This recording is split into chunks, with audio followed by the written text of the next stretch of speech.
নমস্কার বন্ধুগণ, football TV update সকলকে নেয় স্বাগত। আজকে আমরা চলে এসেছি ইন্ডিয়ান ফুটবলের বেশ কিছু আপডেট নিয়ে। তো চলুন না দেরি না করে শুরু করা যাক। প্রথমেই চলে আসছে কিন্তু সার্জিও লোবেরার কথা। সার্জিও লোবেরার সাথে কিন্তু ওড়িশা এফসি 2027 সাল অবধি কন্ট্রাক্ট এক্সটেনশন করে নিয়েছে এবং সার্জিও লোবেরা সেখানে 2027 সাল অবধি কোচ থাকতে চলেছে, এরকমই কিন্তু আপডেট বেরিয়ে আসছে।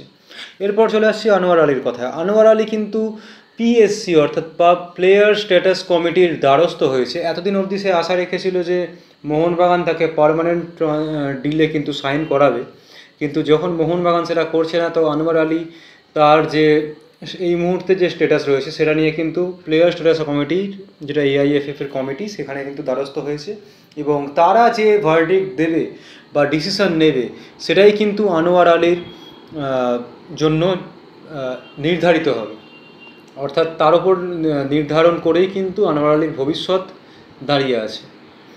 সে মোহনবাগানে থাকবে না ইস্টবেঙ্গলে যাবে, সেটা তার উপরই নির্ভর করছে। এরপর চলে আসছি আব্দুল রবির কথায়। আব্দুল রবি গত বছর হায়দ্রাবাদ এফসির হয়ে কিন্তু খুব ভালো পারফর্ম করেছিল, ইয়াং প্লেয়ার। তাকে কিন্তু সাইন করাতে পারে এফসি গোয়া, এরকমই কিন্তু আপডেট বেরিয়ে এসেছে যে প্রায় অ্যাডভান্স নেগোসিয়েশনে চলে গেছে এফসি গোয়া। এবার তাকে হায়দ্রাবাদ ছাড়ে কিনা হায়দ্রাবাদের ওপর নির্ভর করছে। এরপর চলে আসছি দুটো আইএসএলের বিদেশির কথায়। লুকা ম্যাচকেন তাকে কিন্তু পাঞ্জাব এফসি ছেড়ে দিয়েছিল এবছর, কিন্তু এখন যেটা শোনা যাচ্ছে যে পাঞ্জাব এফসি তাদের টার্গেটেড কোনো ফরওয়ার্ডকে না পাওয়ায় লুকা ম্যাচকেনকে কিন্তু আবার রিসাইন করতে চলেছে। তো এটা একটা ভালো খবর লুকা ম্যাচকেনের জন্য, কারণ লুকা ম্যাচকেন আইএসএলের কোনো ক্লাবেই থাকতে চাইছিল, আই লিগের ক্লাবে যেতে চাইছিল না। তো এই স্লোভেনিয়ান ফরওয়ার্ড কিন্তু আর এক বছর এখনও পাঞ্জাব এফসিতে থাকবে। এরপর চলে আসছি আরমান্দো সাদিকুর কথা। আর অ্যাকচুয়ালি পাঞ্জাব এফসি সবার প্রথম যারা আরমান্দো সাদিকুকে কিন্তু টার্গেট করে, তারপর আরমান্দো সাদিকুর সাথে কথাবার্তা অনেক দূর এগোয় কেরালা ব্লাস্টার্সের। কালকেও আমরা ভিডিও জানিয়েছিলাম যে কেরালা কিন্তু অ্যাডভান্স নেগোসিয়েশনে চলে গেছে সাদিকুর সাথে, কিন্তু কাল আমাদের ভিডিও বেরোনোর পরেই আপডেট বেরিয়ে আসে যে FC Goa out of the box এসে এফসি গোয়া কিন্তু আরমান্দো সাদিকুকে সাইন করিয়ে ফেলেছে। এবার এফসি গোয়ার টিমটা এবছর কিন্তু একটা রিবিল্ডিং শেপ নিচ্ছে। ইকের গোয়ারেশন আবার ফিরে এসছে, আরমান্দো সাদিকুকে তারা নিয়ে যাচ্ছে। তো এবার এটি দেখার যে আরমান্দো সাদিকু সেখানে গিয়ে কীরকম পারফর্ম করতে পারে। এরপর তিনটে নতুন বিদেশি প্লেয়ারের কথায় চলে আসবো। প্রথম চলে আসছে নুনো রেইজের কথায়। Nuno raise Portuguese centre back, বয়স 33 বছর, মার্কেট ভ্যালু 2.8 ক্রোর।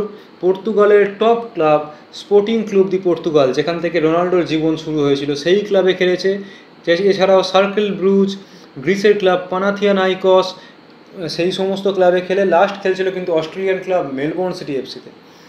আর সেখান থেকেই মেলবোর্ন সিটি এফসির সিস্টার ক্লাব মুম্বাই সিটি এফসিতে সে আসতে পারে, এরকমই কিন্তু শোনা যাচ্ছে। তার সাথে কিন্তু মুম্বাই সিটি এফসির অ্যাডভান্স নেগোসিয়েশন চলছে, এরকমই কিন্তু খবর বেরিয়ে আসছে। এবং পর্তুগালের বিভিন্ন বয়সভিত্তিক টিম অর্থাৎ আন্ডার-17, আন্ডার-19, আন্ডার-21 টিমে কিন্তু সে খেলেছে।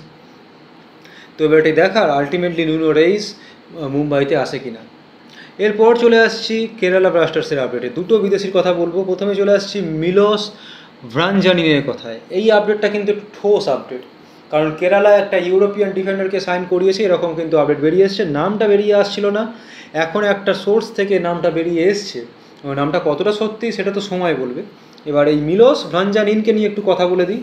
একজন ডিফেন্ডার, 28 বছর বয়সী, market value 2 crore, Yugoslavian defender. কিন্তু বিভিন্ন ছোটোখাটো ক্লাব, ইউরোপিয়ান ছোটোখাটো ক্লাব র্যাডনিকি, ওব্রিনোভাক, রিগা এবং last Serbian second division club Radnik সারডুলুকাতে খেলছিল এবং সেখান থেকেই কেরালায় আসছে বলে খবর। এবার কেরালা যারা সমর্থক তারা এই প্লেয়ারটার সাইনিংটাকে কিভাবে দেখছেন বা কতটা রেটিং দিচ্ছেন, প্লিজ নিচে কমেন্টে জানাবেন।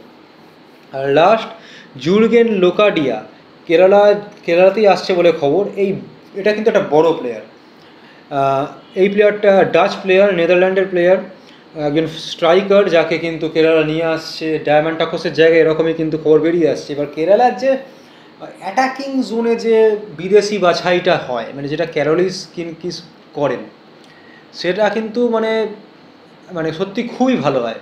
এই কেরালাই তারা সেই টিম যারা কিন্তু রিসেন্ট পাস্ট খুব পুরনো জায়গায় যাচ্ছে না, রিসেন্ট পাস্টে কিন্তু Jorge Pereira Diaz, Alvaro Vazquez, Adrian Luna এবং ডায়মন্ড টাকোসের মতো প্লেয়ারকে কিন্তু নিয়ে এসেছিলো। তারা এই জুর্গেন লোকাডিয়াকেও নিয়ে আসতে পারে, এরকমই কিন্তু আপডেট বেরিয়ে আসছে। এবার এই জুর্গেন লোকাডিয়া সম্পর্কে যদি একটু বলতে শুরু করি, 30 বছর বয়স, মার্কেট ভ্যালু কিন্তু 6.4 crore। এবার পিএসভি, ব্রাইটন, এফসি সিনসিনাটি, পার্সেপলিস, ইরানের টপ ক্লাব পার্সেপলিস, সেখানে পর্যন্ত খেলেছে এবং লাস্ট খেলছিল স্পেনের থার্ড টায়ারের টিম অ্যামোরো বিয়েতা। সেখান থেকে কিন্তু কেরালায় সাইন করছে, এরকমই কিন্তু খবর। নেদারল্যান্ডের বিভিন্ন বয়সভিত্তিক টিমে খেলেছে, আন্ডার 17, আন্ডার 19, আন্ডার 21 এবং কুরাকাও, এখন কিন্তু নেদারল্যান্ড ছেড়েছে, কুরাকাওয়ের সিটিজেনশিপও নিয়েছে। কুরাকাও ন্যাশনাল টিমের হয়ে কিন্তু 2টো ম্যাচ অলরেডি সে খেলেছে। এবার এই প্লেয়ার যে কুরাকাওতে খেলছে এবং স্পেনের থার্ড টায়ার ক্লাবে খেলছে, তার মার্কেট ভ্যালু 6.4 crore। মানে সেখান থেকেই বোঝা যাচ্ছে যে প্লেয়ারটার পাস্ট রেকর্ড কীরকম। পিএসবি মানে নেদারল্যান্ডের টপ ক্লাব, ব্রাইটন প্রিমিয়ার লিগের ক্লাব, পার্সেপলিস ইরানের টপ ক্লাব, সেই সমস্ত ক্লাবে খেলার কিন্তু অভিজ্ঞতা এই প্লেয়ারটা রয়েছে। তবে এটা দেখার আলটিমেটলি যে এই প্লেয়ারটা কেরালায় এসে কীরকম খেলতে পারে।